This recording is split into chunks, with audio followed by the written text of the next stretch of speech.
This panel is going to focus on best practice and impact of core facilities in biomedical research. Our panellists are Julia, who you've just been listening to, Elaine, Breslin, both of whom now are familiar to you. Welcoming Elaine back on stage. And also new to the stage, Mr. Robbie Sinnott, Dr. Peter O'Toole, and Dr. Saskia Lippens. You're all very welcome. Give them a round of applause.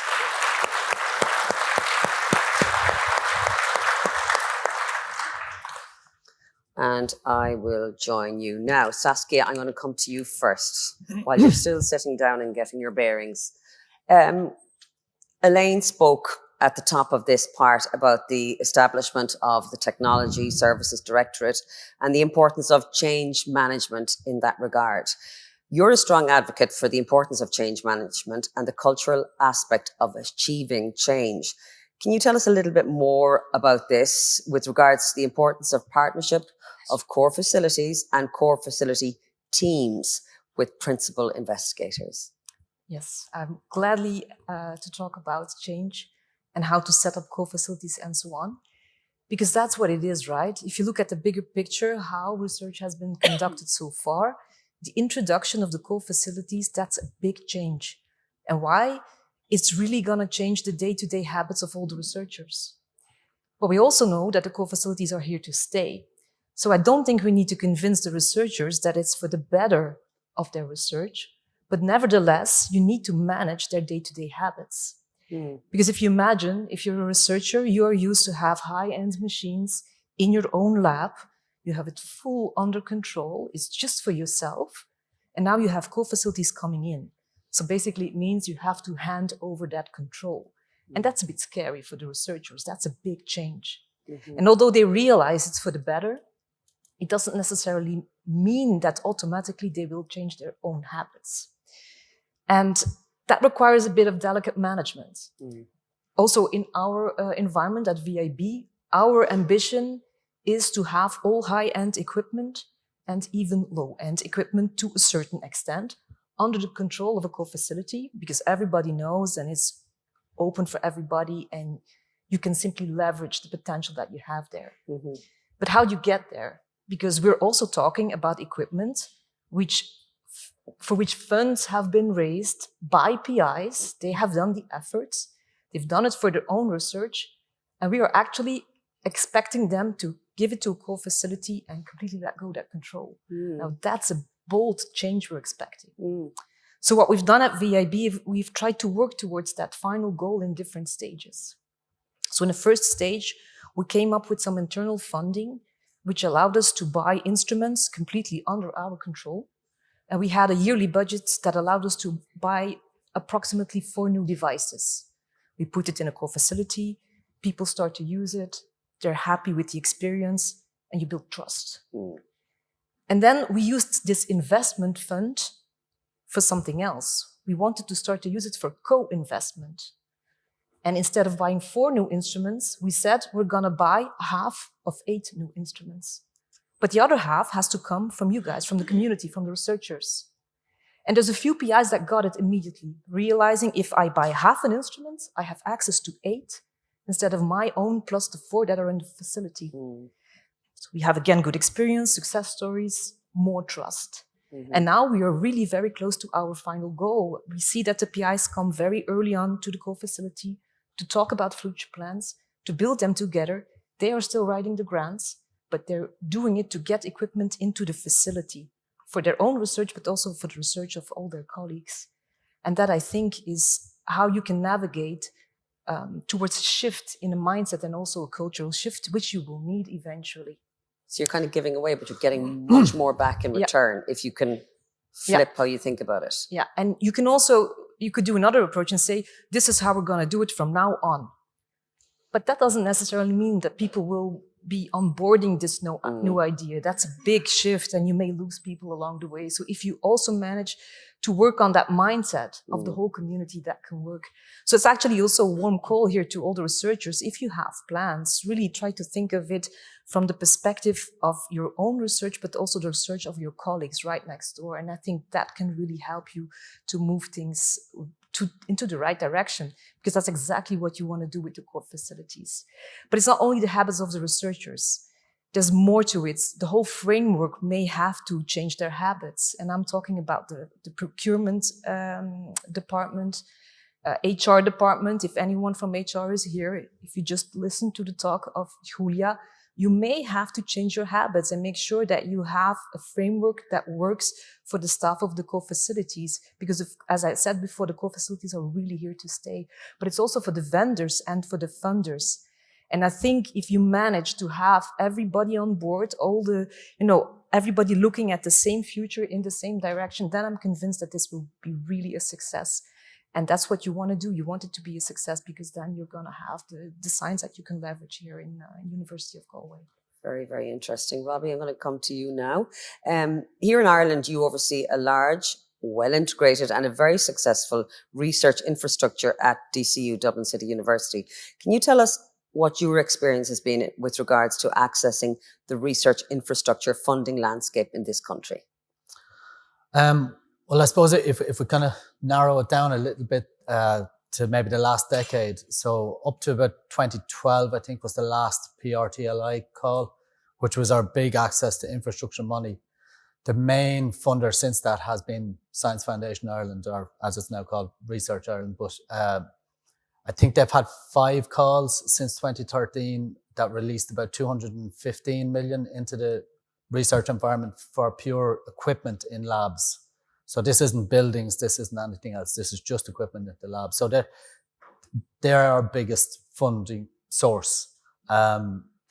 So I suppose while that number sounds big in a 10-year period for equipment, when in 2022, the Irish Universities Association did a life expectancy survey, which was a survey that went out to all universities, provide a list of equipment down to a lower threshold, not every single item, but down to 30, 40, 50,000 euros, everything above that. And how many years we thought was left in each instrument. So very useful information, and it kind of seemed to ring a note with the civil servants that they understood the thing better. But what came out of that is that there was about half the equipment was over 10 years old. A third of the equipment was over 15 years old, and only 1/5 of it had been bought in the previous 5 years. So it creates a landscape that kind of doesn't look very pretty, and it shows that we need money. So that figure was 100 million to replace all the end-of-life equipment, or approximately that, and about 20 million euros each year. So the Science Foundation Ireland calls that were there, they're limited in a couple of ways. Now, they're brilliant. They really do push our technology, and they've given us instruments that we couldn't afford, like €1 million plus instruments scattered all around the place. And they've also, in the last couple of calls, they've been funding a lot better on, into suites of equipment and core facilities, as we like to call it. So that's a big benefit and bonus for us. On the kind of negative side of it, the starting point is 500,000. So we're left with this kind of grey area under 500,000 applications that nobody funds in the country at the moment. You have to try and squeeze it into grants here and there, or try to find local funding. But I suppose this has been said many times, but the big one for probably core facility managers is staff. It's the technical support to run the equipment. If we get funding for €1 million instrument, the university itself has to come up with 10% cash. That's fine. But if you have to put in a 3-year contract for a good PhD qualified specialist, that 3-year contract probably costs 350,000. So you're asking a big commitment from the university by not providing kind of any funding towards that staffing. So that puts a lot of pressure, and it is, I suppose, just being open and honest, I'm well aware of where it's failed on many cases. So a very expensive instrument, we either don't have the personnel to run it and get it going properly, or they're gone quickly into the scheme of things. I think maybe at the application stage, maybe there should be the specialist should be identified, or at least a CV provided of the type of person we need. Maybe a contribution as part of the instrument would be useful, but that's probably tricky to do. But maybe I'll leave that one to Kieran to address at some stage. But Yeah, so there's a couple, like a central database. We don't know what else is out there. So it'd be useful to kind of see where we could collaborate, not duplicate, speak to people that already have these instruments. So, they're all very impactful things that maybe small adjustments in the application could help a lot. Make a big difference. Yeah. Pete, I'm going to come to you now, and I'm sort of going to refer back to what Saskia was talking about, change management. But equally critical and integral to that is communication, obviously. What effective tactics do you employ around this to ensure the core facility succeeds? So actually, kind of Kieran nicked my answer earlier on this. In the actually part of our actually any academic. So we're core facilities. We're not critically academic, but just like any academic staff, they have to sell their science. They have to sell the importance of their science to the funders, to their boss, to the heads of department, and to their peers. Mm-hmm. And we have exactly the same responsibility, but now we're selling a service. And the importance of that infrastructure is really important. And actually, I would say that the support research in the core infrastructure, and congratulations on what you've set up and starting to set up. You've had core facilities. It's not new in Ireland, but bringing them together more collectively, and I know that's also not completely novel, but the critical mass is really important because it is the most cost, time, and environmentally efficient way to use equipment.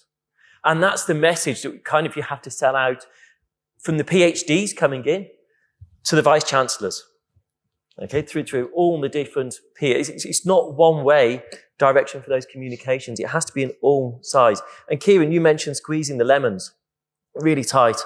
Mm-hmm. Now, in the UK, I had to have a quick look at this on the UK, and the UK term for lemon is a thing that proves defective, imperfect, or unsatisfactory. So I'm going to change it to oranges, okay, just for this purpose. And it's true, a facility, now you can give a facility an orange, and it will maximize that investment. And that's your money. It's our money that's paying for it, because it's taxpayers' money or charity money.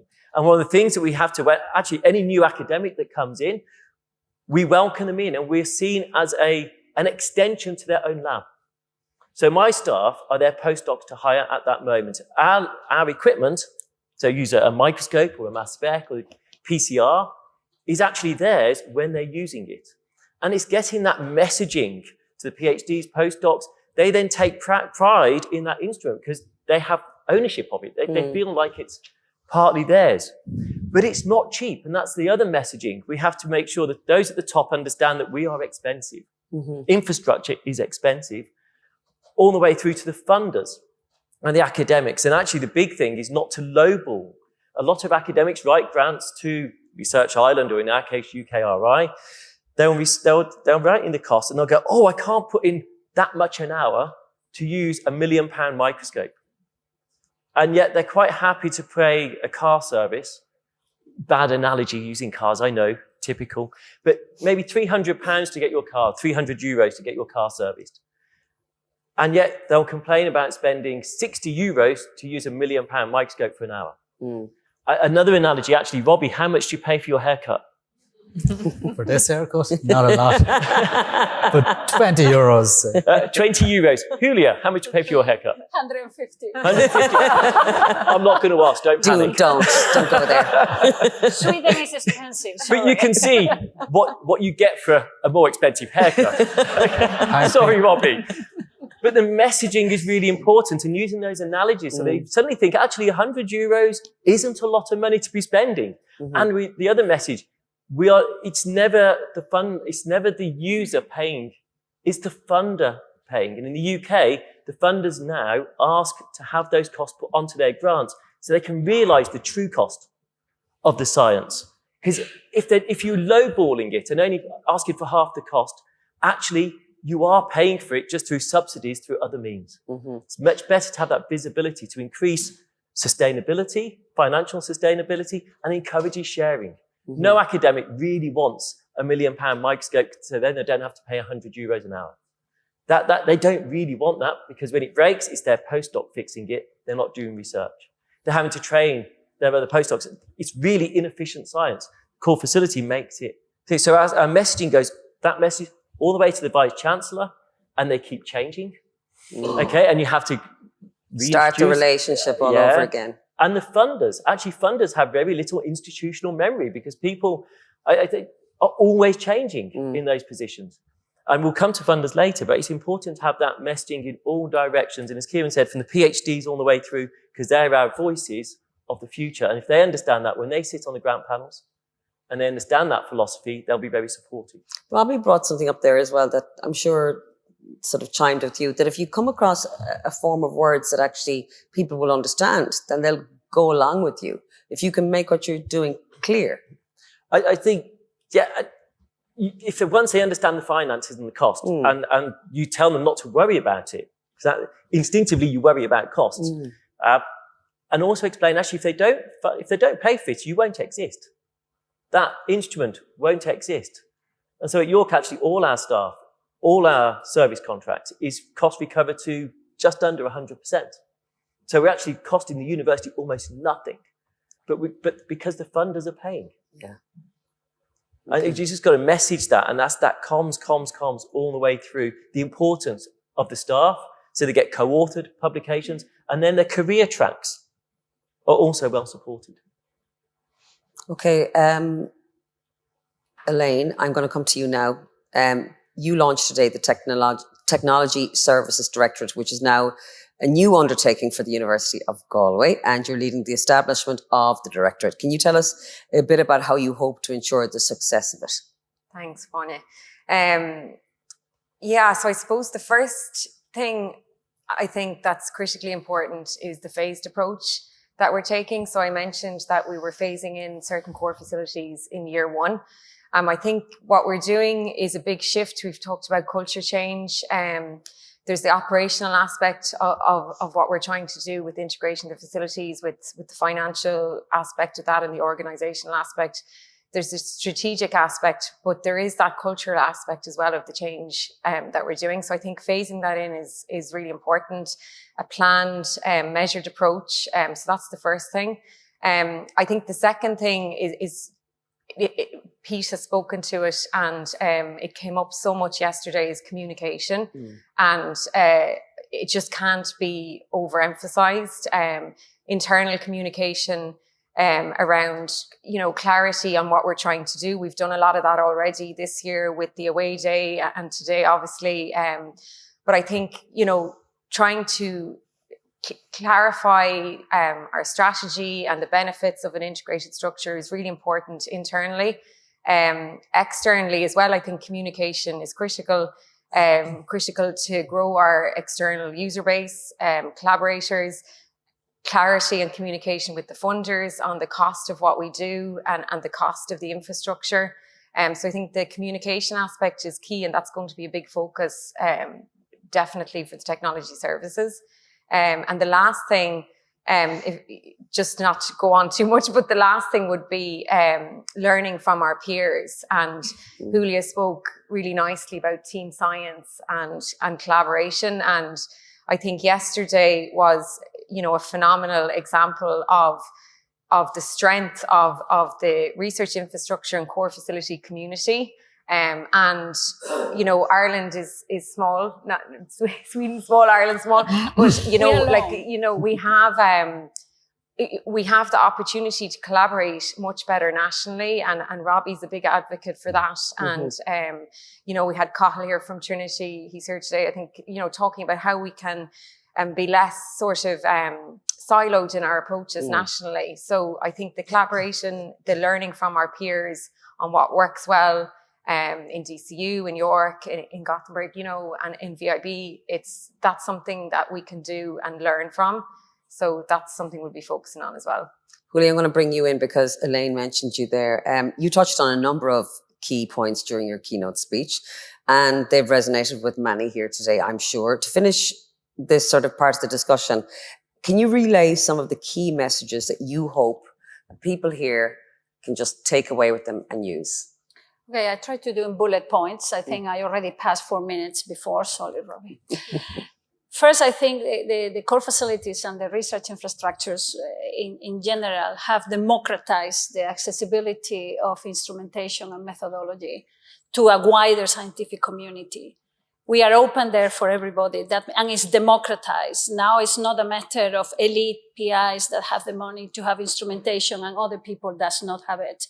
I think that's important to keep in mind. And we are open, as I say, science diplomacy, not only internationally, but also nationally. As well, the collaborative research culture. I think we're working in collaboration all the time. This is the work we do, core facility, we facilitate. This is our job. We are constantly facilitating and making it easy. I see from my staff when people come, researchers come and discussing and what do you want to do? They don't have it clear. And if we go to computing and analysis is even more complicated. I think we actually have changed as well that culture to be collaborative. We are not competing. Maybe that's why it's easy for a researcher to come, because they know that we are not the competitors any longer. We actually will help them. And of course, the professionalization. I think with the growing of core facilities and research infrastructure, the workforce dynamic in science have changed. There is a new category of professionals there that we have to take care. And if we don't take care, we will have a problem. They will go, and they will go to industry and somewhere else. You go to states, then sometimes they have been better recognized. And I think the recognition is extremely important for that. We have to think about that they are not only supporting personnel, but actually they are contributors to scientific innovation. We actually contribute. We not only support, but actually contribute. And many of the times we are a part of this co-authorship in publications because we were there to help them. And even if we are not in the publications and the facility is acknowledged, I think this is extremely important as well. And there is discussions on KPI and on the potential KPIs where they're thinking, even if the core facility is in the middle of the whole co-authorship, the technology, you are the first author for that technology. Actually, you will be the one that people will contact, the reviewers will contact to explain what have been wrong in this technology. We are not the first author, but we are the first author in the methodology and the technology we have helping to contribute for this innovation and for that paper. And with that, of course, advocacy for core facilities, I guess is clear that this is what I'm doing right now. We have been working for many years. I remember Sweden is a rich country where when we started, people didn't understand why do we need core facilities. PIs can buy their own instruments, even big instruments. It was rich enough that they could do that, and they can still do that. What is a problem sometimes, even so that some founders, like Research Council in Sweden, they started some years ago to recognize that what they have to invest is in the people, not in the machines. And they give us the money for the people. And I want that this is where we ended up here. The people, the people, the people. There will not be anything if we don't have them. And I promise you, to get experts, I'm trying to get an expert for 1.5 years, and I can't get it. It's difficult.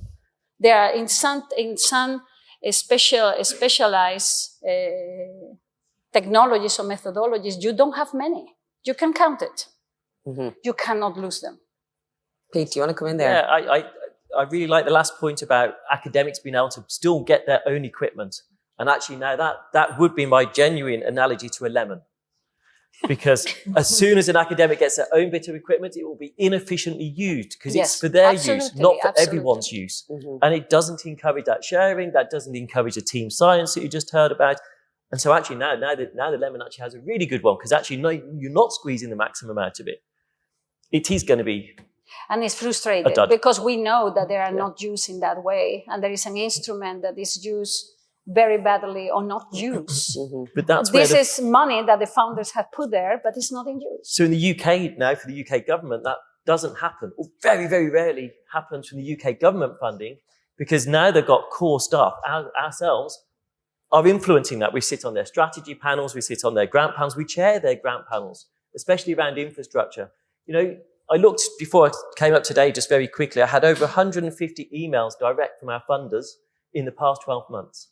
We sit on EPSRC, that's engineering, physical science, medical research, the basic biological and biophysics. ones, we sit on all those grant panels and we have influence on it. And that's the communication now to the funders. And the funders are now listening because they need, UK actually has more. Ireland is small, but that's your strength. You can work as a team much easier than the UK when you've got Oxford, Cambridge, London, who just don't play. Okay? Yeah. And getting that back at the funding level, you have such a great opportunity to do that it's really hard. In the UK's doing it. And yet it's got to be easier here than in the UK. So I think using that and making the most out of your lemons, make them oranges. Robbie, good things come in small packages. What do you think? Yeah, but don't forget, we're 20 years behind where these guys are. So both in funding, knowledge, skills, everything. I don't mean skills, but core facility management skills. Could I ask you a question on how do you get on to those strategy discussions? Do they recognize you as a core facility, or are you just recognized for a kind of an academic? I wish I knew. I guess we're allowed noise. And I asked the question because obviously we'd like to try and get going here. I guess we're allowed noise, and then we get onto the strategy panel. So it's actually BBSRC's overarching strategy panel that we got invited on. And then I just think that we networked well, like you've done here. And I've got to say, you've got the funders here. You've got the local government here. This is awesome. So you're doing it already. And it's then, I think they started to recognize how important infrastructure was and that they needed to bring it more together. So then they started to put representation on those grant panels. And then slowly, actually, I would say 50% of those grant panels are infrastructure people because they understand it better. At the moment, historically, it used to be academics on those panels, and academics are great at talking to themselves. And they're not necessarily business people. And actually, core facilities, universities, institutes are a business. And our business is to maximize and get the best scientific impact for the most cost-efficient way. And that's where we probably have a unique feel for it, because that is our interest.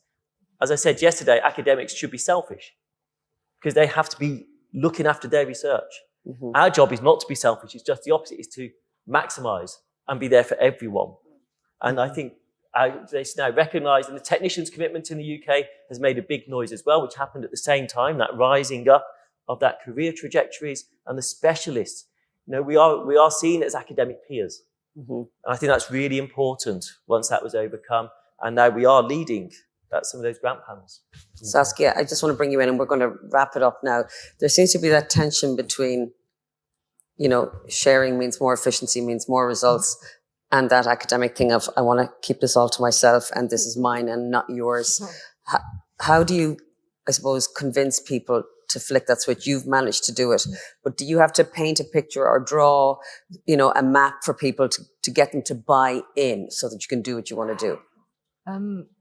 I don't think if it's about, changing and going to that one direction, you need to have a bit of a direction you want to go, but it's not possible to start from an image that is crystal clear, because then you're going to try to go there in one straight line. And change management means that you take into account the bumps that you hadn't seen coming and that you navigate around that.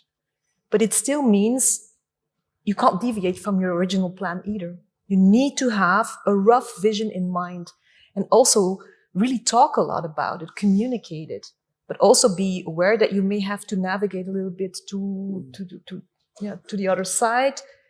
So the bottom line is you need to have people from the different stakeholders around the table. And that's what I do feel here. I mean, the last 2 days, what you guys have, you have the willingness. I've talked to many people, and all of you are looking roughly in the same direction. You will not be able to have a roadmap with all the stops identified clearly on beforehand, but start going and try to keep that final aim really in the back of your heads. But again, as mentioned, the spirit to collaborate, it's here. You have, in the meantime, the critical mass. There's people who really want to put their shoulders on it. And now it's a matter also about keep knocking on the doors, because when you ask, how did you get invited to the panels? I don't know how exactly it happened, Peter, but I can't imagine that you didn't knock on doors. I don't think doors open when you don't knock on them. And you may have to knock on them a couple of times. So keep that spirit there. You know where you're going and you're already on that track. So keep knocking on that doors and keep going for it. Finally. I know, just very quickly, because Ted's here, and you know, as president of the new institute, and it's so important that it comes from top down as well. And so academics don't suddenly become silos. And it's really important that that top level is also saying, no, you share. So it's not just in getting people on board, but we have to keep people on board at that point. Okay. Again, we've run out of time. I'm not able to take questions. I'm so sorry, but I'm sure you appreciate that having such brilliant people on the stage, you want to give them time to flesh out their points and make sure that everybody understands where they're coming from. Fabulous discussion. I'm sure you'll agree. Please show your appreciation for our panelists, Julia, Elaine, Saskia, Robbie, and Pete.